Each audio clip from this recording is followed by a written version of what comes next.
রাতের অন্ধকারে দুষ্কৃতীদের নিশানায় পড়ল সিধাই থানাধীন আমগাছিয়ার কালিকামুড়া পূর্বপাড়ার শ্রী শ্রী নর্মদেশ্বর শিবলিঙ্গ ও বীর হনুমান মন্দির। স্থানীয় সূত্রে জানা গেছে, প্রতিদিনের মতো সকালে মন্দির খুলতে এসে পুরোহিত ও স্থানীয় বাসিন্দারা দেখতে পান মন্দিরের ভেতরে বিভিন্ন সামগ্রী এলোমেলো অবস্থায় পড়ে রয়েছে।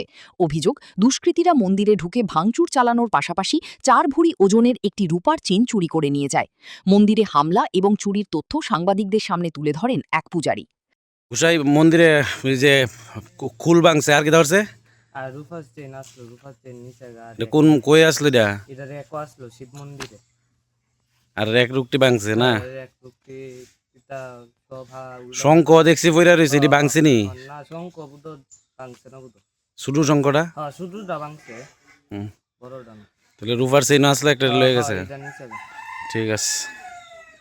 অন্যদিকে ঘটনা জানাজানি হতেই স্থানীয় নাগরিক মহলে উত্তেজনায় ছড়িয়ে পড়ে। মন্দিরের সামনে জড়ো হন ভক্তরা। একইভাবে খবর পেয়ে ঘটনাস্থলে পৌঁছে তদন্ত শুরু করে সিধাই থানার পুলিশ। কিভাবে এই চুরির ঘটনা ঘটল এবং এর সঙ্গে কারা জড়িত তা অবিলম্বে খুঁজে বের করার দাবি তুলেছেন স্থানীয় নাগরিক মহল। Bureau report, news now.